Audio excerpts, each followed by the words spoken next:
When you want to succeed as bad as you want to breathe, then you'll be successful.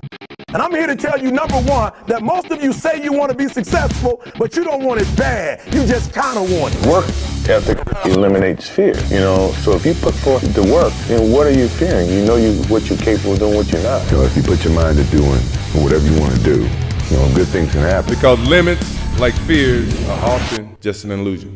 You're listening to the Plunkett Fitness Project. Here's your host, Jamie Plunkett. Hey, what's up, everybody? This is Jamie Plunkett. I want to first off start with saying thank you for listening to our podcast. This is number one. The purpose of our podcast is going to be educating people about health and nutrition. We mainly specialize in fat loss, so we'll be discussing a lot of that. And a big part of what we want to do is we want to educate people on the fitness industry and just kind of how things are in this industry and how to have long-term success in your health and your fat loss goals. Jamie, do you think a lot of people are getting it right out there in the fitness industry right now? No, I would say the majority of what goes on out there is people are more interested in taking your money than you seeing results. Oh, and you see a problem with that? There's a huge problem with that. I think your number one goal should be to help people. And my belief is if you help people get what they want, you'll get what you want. Gotcha. Well, good. I just wanted to clear that up for all the people out there, since this is the beginning. Everybody's getting to know you, Yep. So a little bit about myself. I am the owner of Plunkett Fitness. We have a 4,000 square foot personal training studio in Overland Park, Kansas. We mainly specialize in fat loss, but we talk about all things health that encompass that. So our main concern is educating our clients and improving their overall health, and we look at the long-term picture. So I tell people all the time, if I tell you something to do today that you can't do when you're 80, you shouldn't do it ever. So we talk a lot about nutrition and weight training, but we cover little things like sleep and stress, and I say they're little, they're really not little at all. And then we are also the home of the only group training program that focuses on proper strength training. So we also offer group training as well as personal training. That's awesome. So when you guys do the group training thing, kind of walk through how that works versus just a one-on-one personal trainer, because I know a lot of people have seen that, and a lot of people look at that as the pie in the sky, as far as like, I need a personal trainer.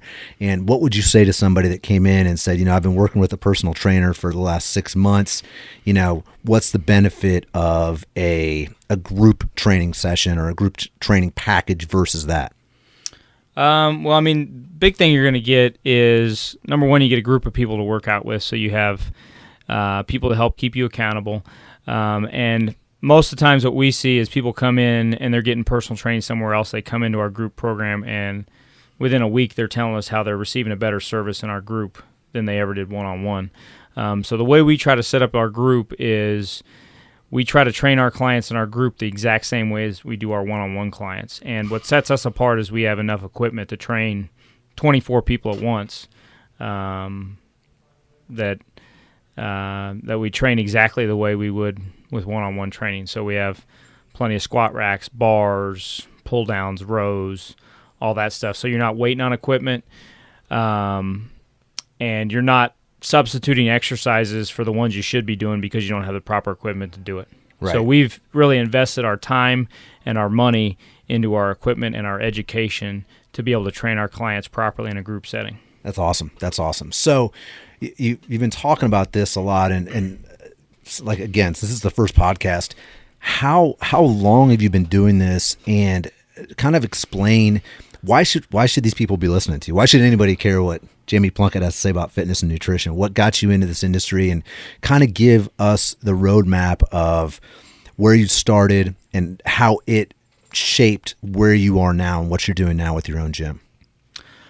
I first started in this when I was, I would say, 15 years old. Was probably the first time I lost weight, so I was overweight when I was younger. I gained weight probably around in the 4th grade, and I kept it on until I was a freshman in high school, at which point I got so fed up with it that my plan was to just eat dinner. Yeah. And in the matter of probably 2 or 3 months. I don't remember exactly, but I lost 50 pounds. Wow. Well, it's a good time in your life to be overweight. I can say from experience too. Middle school, it's always fun to be, a little pudgy, to be, you're interested in girls, and they always want to go for the pudgy guys, right? Yeah. Not at all. So you dropped 50 pounds when you said you were 15 years 15, old, is that right? Yep. Okay. And so that seems like it worked pretty well, just eating dinner. That sounds like a pretty good fitness and nutrition plan to me. Yeah. I mean, I'd say something that kind of sets myself apart from most people I run into. Like, I'll get to a point in my life, no matter what it is, where I decide on something, and I will do whatever it takes to achieve what I want to achieve. So I had just gotten so fed up with being overweight and being picked on and not being comfortable and everything else that I was like, today it stops. And at that point, I was willing to do whatever it took to achieve what I wanted to. And I mean, I remember at one point during that whole process, like, it became a challenge to me, and I went 3 days without eating at one point.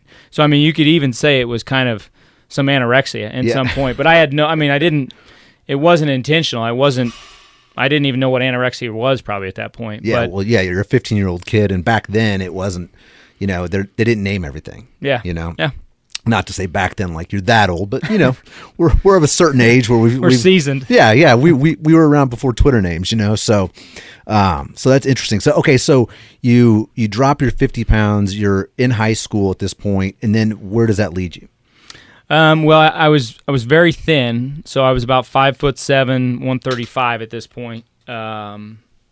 So, and with that, I started working out in some strength shoes. If anybody remembers what those are plyometric training shoes. So, and I mean, some of my, I don't know if you would call it obsessiveness or work ethic, however you want to put it. I did not miss a day for 9 months training in those things. I'd put an X on the calendar every day. Did they work? That I remember. I wanted a pair of those.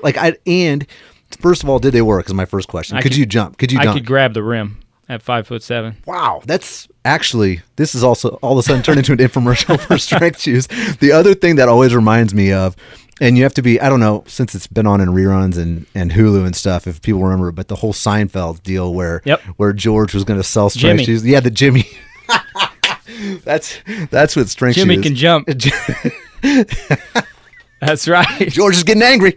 All right. Well, okay, so cool. So you did your strength shoes training thing, and how long did you say you did that for? 9 months straight. 9 months. Good night. So were you a basketball player, obviously? Or I played basketball my sophomore year of high school. It was kind of one of those things where I struggled a lot with self-confidence growing up, so I never really believed in myself until I was probably a senior in high school, so I was afraid to work hard and afraid to put myself out there and expose myself and to fail. Sure, I guess you could say. Sure. So yeah, that's. I mean, it's crazy because I feel like you're telling my story. I think so many people can relate to that and that was kind of what I was alluding to earlier when I said, those middle school years, man, I feel like they're hard for everybody.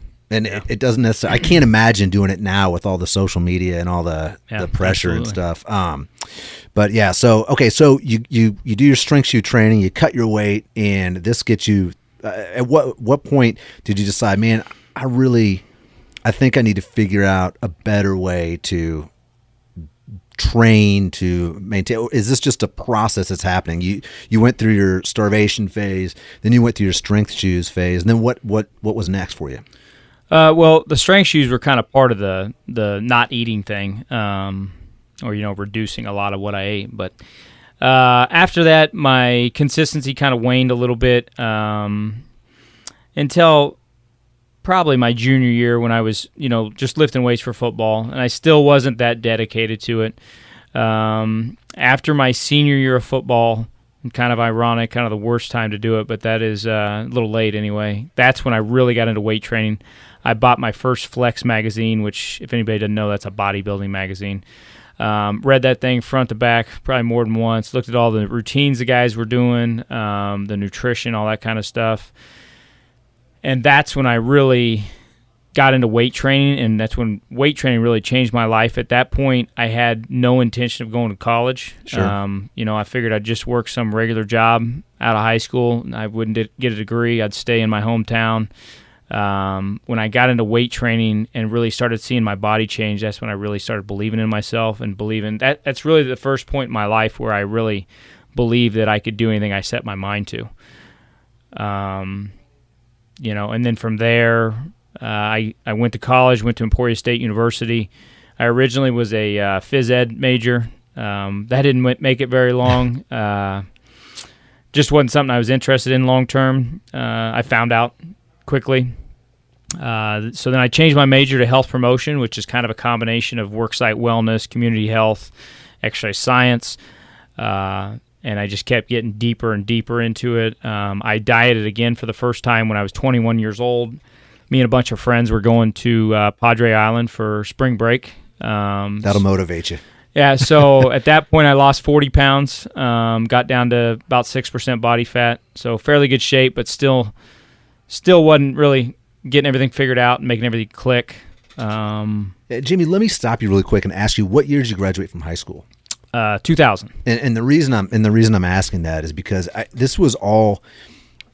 The world has changed so much in those 18 years. Huge. And the reason again, when you were dedicated, you talked about Flex Magazine, and I was a musician forever. I remember, I look at these kids today, I look at these kids and all the advantages they have. That podcasts like this one, you've got multiple podcasts. You've got YouTube with just literally every single kind of piece of training advice from people that are world class, Yep. And I look at the advantages. So I just kind of wanted to ask when you graduated, just to kind of help give people a frame of reference, because I feel like when we were going through things back in the old days, it was a lot more. There was a lot more. I don't want to say work involved, but there was more work involved. If you were passionate about something, you had to invest money. It wasn't all free at your fingertips anytime you wanted it. So I kind of wanted to touch on that, and then so we'll get back to. You're at spring break. You're 21 years old, and you were in good shape, but you are still kind of not. You're still looking for a better way at that point, I'm assuming, to maintain that kind of stability in your fitness and nutrition regimen. Yeah, I'd say at that point I still wasn't hitting on all cylinders. I just hadn't figured it all out yet, and I mean, not that I have everything figured out now, but. I've found a much easier way to maintain it, now than I did back then. Back then I would run. If I wanted to lose weight back then, I would eat less and I would start running, because everybody believes you have to do cardio to lose weight, and so I did that to get down, get lean for spring break that year. And then usually what I would do, and what a lot of people do, that are a lot of guys that are trying to put on muscle, is they'll try to bulk up and then lose the fat. And so that's what I would do. So then I got leaner again when I was 23. So I was out of college at this point. I had met a bodybuilder, an older guy who's actually a priest, and he talked to me a lot about nutrition and everything. And so then I developed my own nutrition plan, kind of based off his guidelines, and that's really when stuff started clicking about nutrition and having a more like sound plan and routine. Sure. At that point, I think I got down to 6% again, but it was a much better. I was leaner. If you'd asked me, the body fat percentage was about the same on both, but I kept more muscle tissue that time. Sure. And it was more of a sustainable. I was still doing a lot of cardio with that. So I still hadn't figured out how to maintain my weight without cardio, and how to stay lean without cardio. So, at that point, I was 23. Shortly thereafter, I moved to New York. Living in New York, I was a personal trainer out there. When I first moved out there, I was working at Citigroup in Long Island City as a health fitness specialist in their corporate wellness center. So did that for a while, didn't like it, started personal training, and I've been personal training ever since. And when I moved back from New York, which was 2007, so I was out there for 2 years, I had a lot more free time at first when I moved back because I didn't have any clients. Sure. And that's when I really started putting it all together about not needing to do all the cardio, having a better balance in my life, getting more sleep, and really just, the biggest thing I learned, and I've learned since then, is learning how to maintain my weight without exercise. Sure. And I mean, it all comes down to asking yourself why you're making the decisions you're making. Yeah. Why you're eating what you're eating, what causes it. Not just, because a lot of what happens is, especially when you're overweight, there's shame with it. And it's I'm just bad. Yeah. And that's a lot of the perception of it. And, and what I try to tell a lot of my clients, and it's what I figured out a long time ago, is no, it's not that you're bad. It's that you're setting yourself up to fail. Yeah. So you got to figure out what causes you to make bad decisions. And what I figured out for myself, a lot of times doing too much cardio was a big part of it, because I would throw my blood sugars out of whack, and I would exhaust myself. So then I'd get home, I have no willpower, and I eat everything in the house. Right. Again, I can empathize with that. Sympathize, empathize. I don't know which one, but I can understand that. Okay, so you moved back to, after New York, you moved back to, was it Kansas City at that point, or was it? Moved back to Lawrence. Okay, you moved back to Lawrence. And did a job bring you back there, or did you come back just because New York was enough, or was it a girl? It was a girl. Okay, well, we'll get into that in a later podcast, maybe. Okay, so you moved back to Lawrence, and then where did you go professionally from? Was it Citigroup in New York, or was it? Well, I was at Citigroup for 10 months out there. Okay. The majority of the time out there, I was working at Sports Club LA in Rockefeller Center. Okay, gotcha. So you had gotten into, was that is that a chain? I don't know if that, or is that something on the East Coast, or is that like it's a chain that started in LA. When I was with them, they had about 10 locations. I think they have downsized since then, but I'm not real sure. I haven't kept up with them. Gotcha. Okay, so you came back to Lawrence, and then what was the next step for you professionally? So in Lawrence, I got a job at Lawrence Athletic Club. I worked there for about a year, built up a clientele there, and about January or February of 2008, I heard about Lifetime Fitness up in Overland Park, which I had not known of, and it sounded a lot like my gym in New York. Gotcha. And I really enjoyed my gym in New York.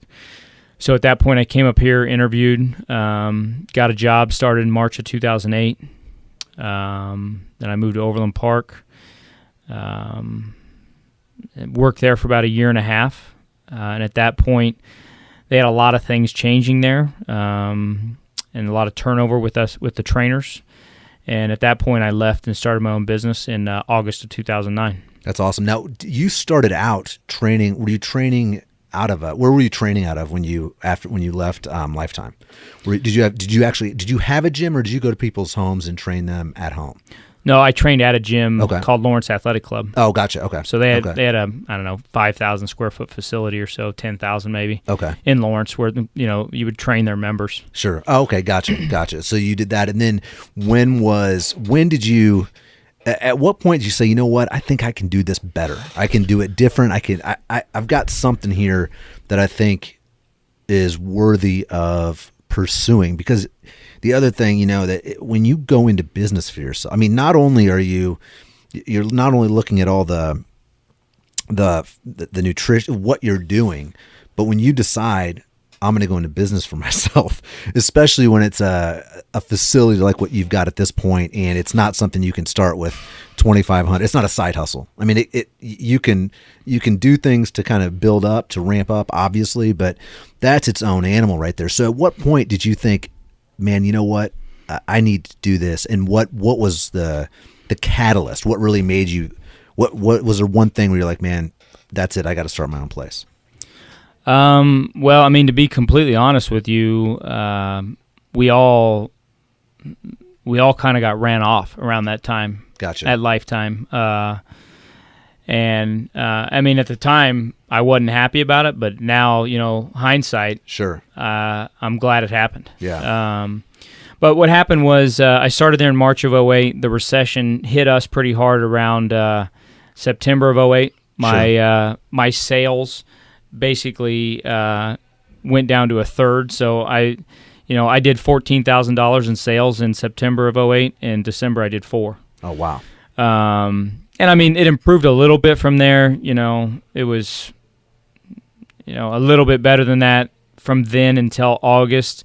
But then they had some management changes, and I just wasn't happy there. Nothing against Lifetime, but I just wasn't happy there. And at that point, I was either considering a career change or going out on my own. And I mean, going out on my own was a pretty scary deal. But my thing is, I'm a pretty stubborn, difficult person. It's just the way I am. Like, I like to do things my way, and I want to be happy. Like, that's my biggest thing is I need to be happy. And I looked at so many different, things I could do, sales or whatever else. And I mean, at the end of the day, I was just like, I do not want to do that. Sure. So I jumped off the cliff and hoped my parachute opened up. And, it was kind of hard in the beginning, but, so when I started my business in August of 08 or 09 rather. And, and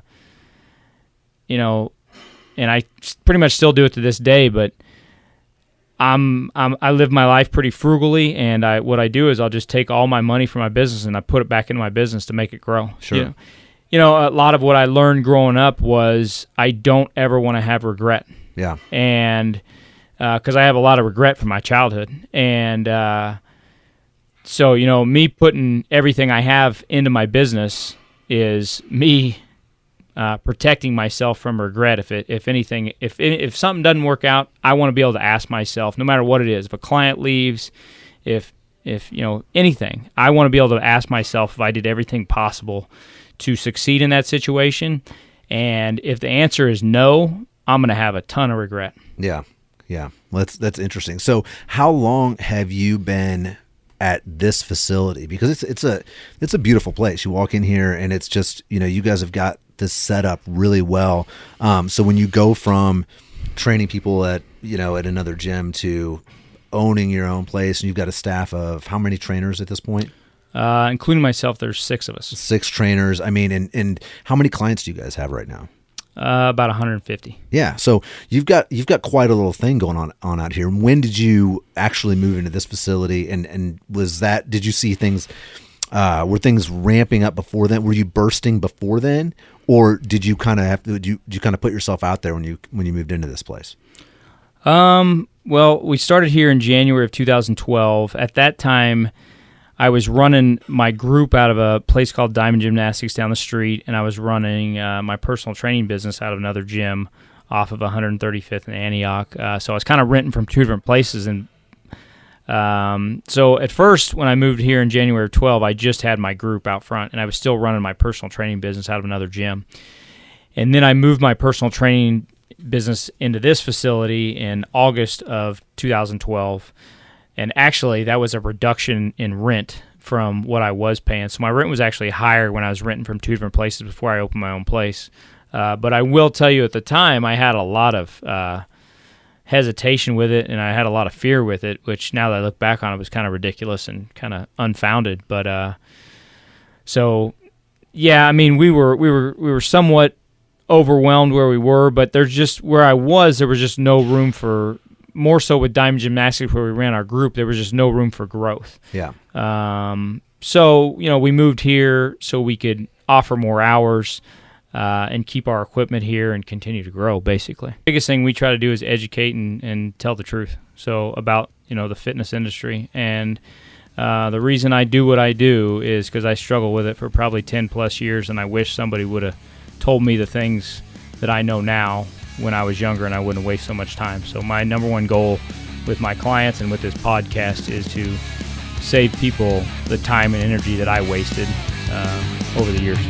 Thank you for listening to the Plunkett Fitness Project. Please share with your friends, subscribe, rate, and review. For more info, visit our website, plunkettfitness.com.